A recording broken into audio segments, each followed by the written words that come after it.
of owning a cafe and other heroic deeds by Beware the Tristero, Chapter 145, June.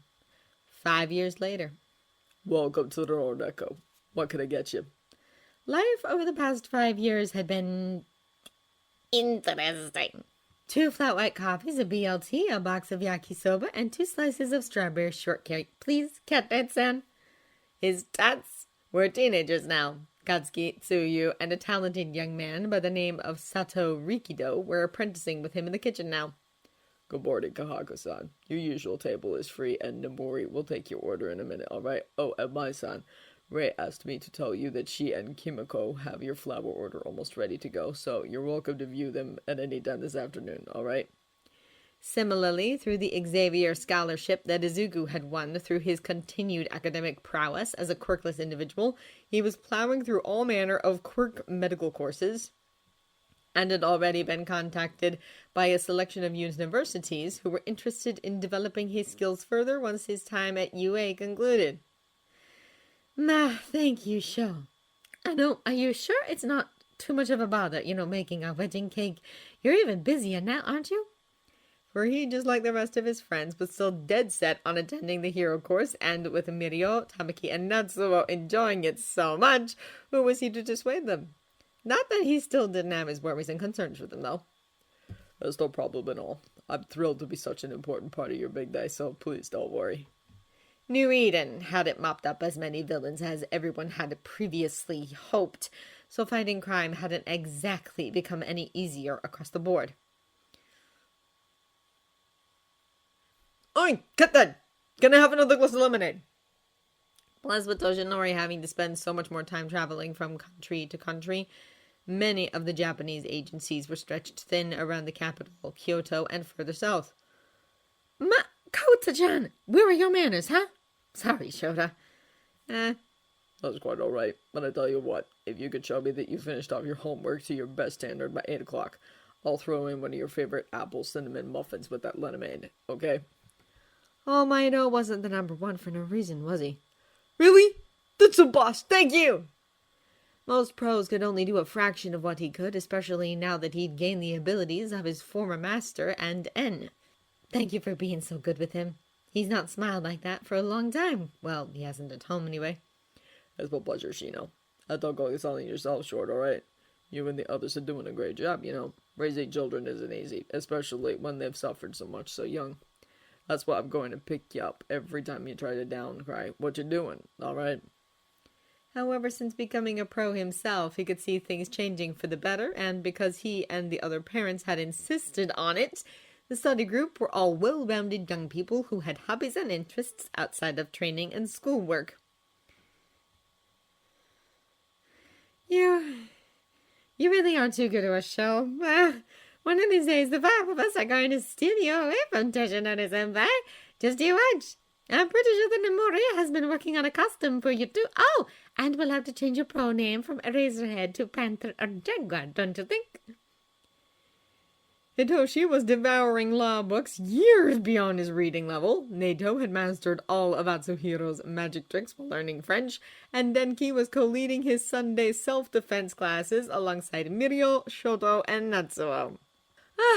Good morning, Shani. Can I get some tamagoyaki to go, please? I'm just so nervous about today's big trainee teacher presentation that I didn't really sleep, and then I slept straight through my alarm again, so I'm going to be late.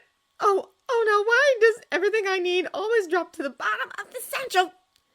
Similarly, Tamagi, Eijiro, and Otako had taken up weekend jobs at the Frosted Iris Floristry and Ikebana School, helping to grow and maintain the various plants, flowers, shrubs, and bushes had enabled them to develop their confidence.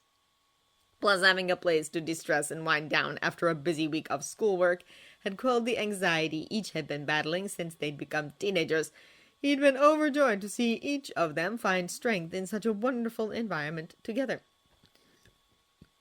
Yumi-chan, take a breath, put your purse away, and go sit down with Seishi and Izashi, alright? You're going to eat your breakfast with a cup of chamomile tea, without rushing. But I have your MU lesson schedule, so I know you don't need to scurry off anywhere. That's why I want you to enjoy your food and focus on centering yourself, okay? My brother could drop you off at the university gates on his way to work, and I'm sure that our resident DJ cum excellent English teacher will have a look at your presentation to give you some pointers if you like. Really? You sure you wouldn't mind that's not cheating, is it? Are you kidding? Most teachers become teachers because their parents and relatives are, so why shouldn't you use our community to your advantage to get the same help that they do, Now go on. You need to look after yourself, Yumi-chan. This is important, sure, but it's not worth damaging your health over, you know. Yes, you're right. Thank you, Cat Dad. God! To see them all grow up into such caring, forward-thinking, and motivated young adults had been one of the most beautiful blessings life had given him. Their friendships were strong, their hobbies were vast, and most importantly, they were happy.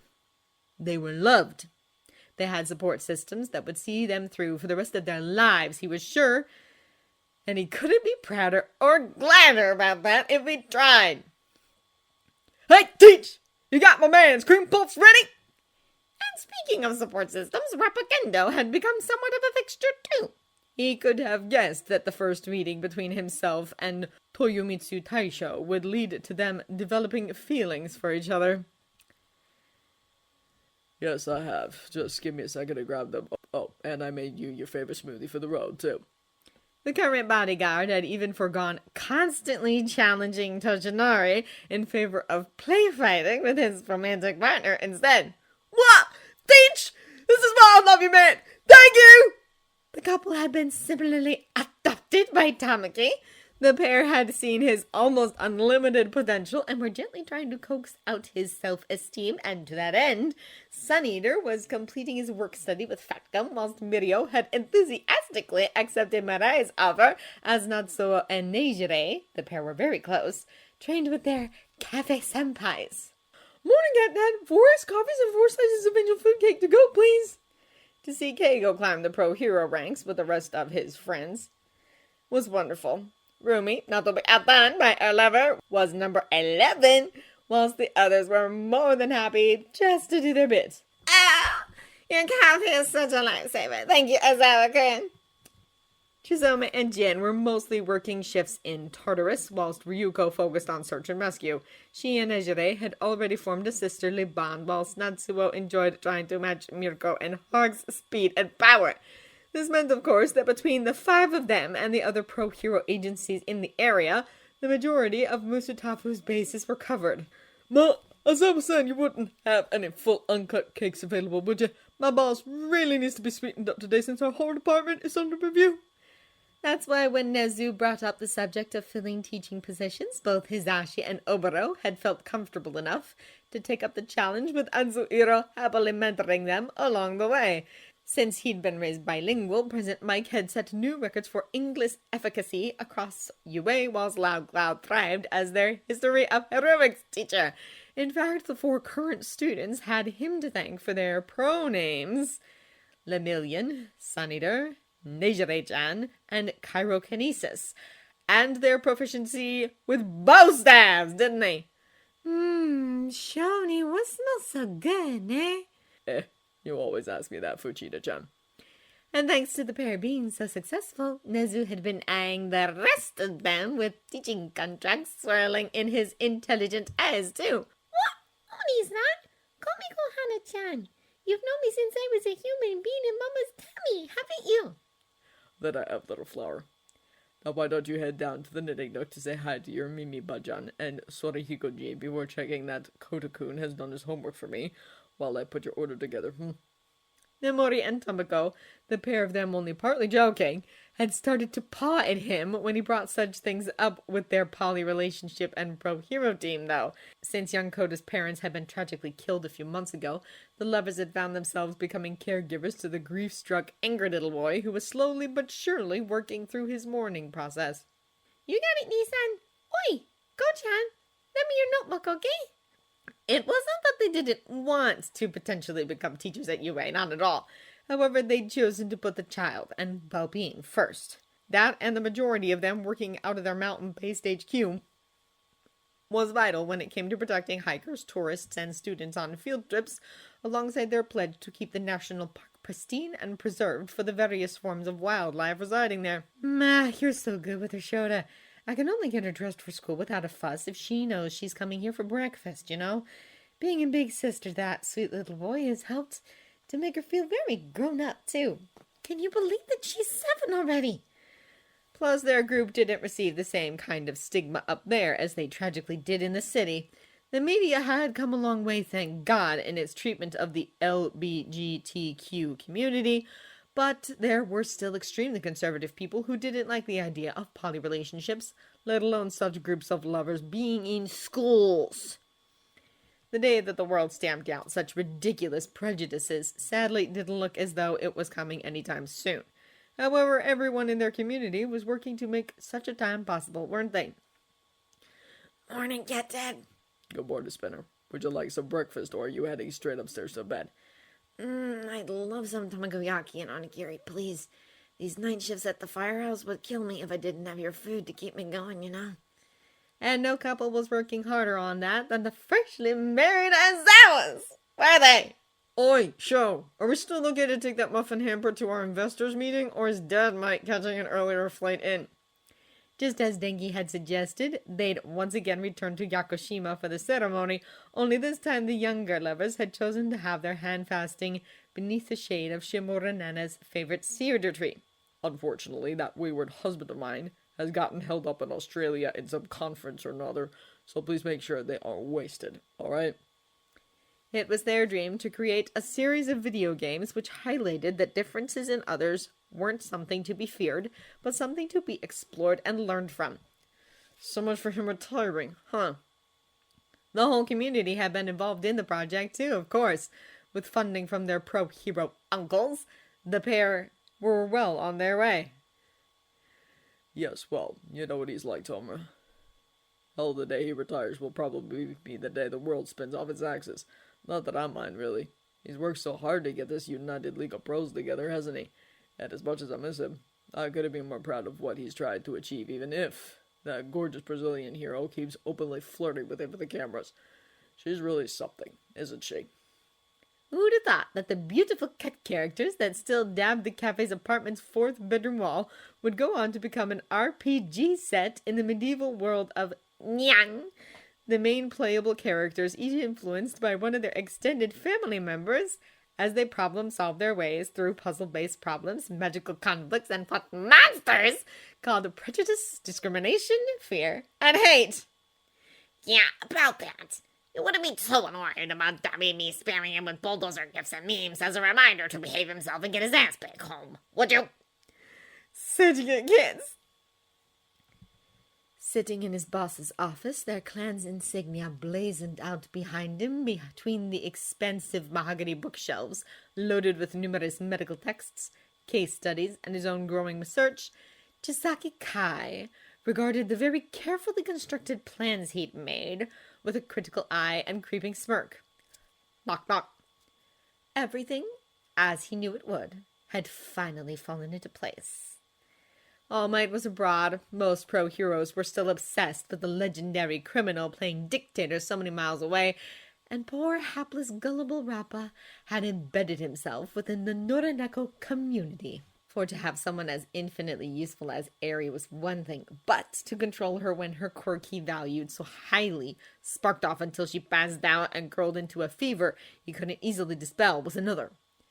Not that he was annoyed or ungrateful that such a person had been virtually served up to him on a silver platter, not at all. Her potential for crafting the kind of drugs he'd been fixated on seemed limitless.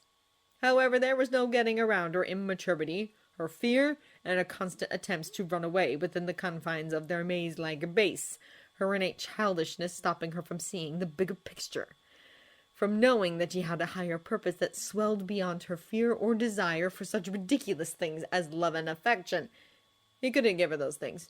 It wasn't like his boss, the man's nature too good for this cruel world, a world he would remake for him to rule over as he should. No, he didn't know how.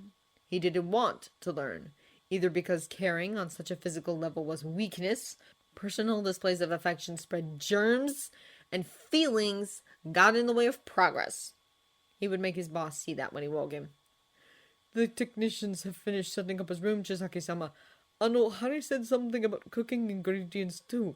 What did you want me to buy exactly? That's why all of this effort to get her the perfect caretaker would be worth it, wouldn't it? Oh, yes.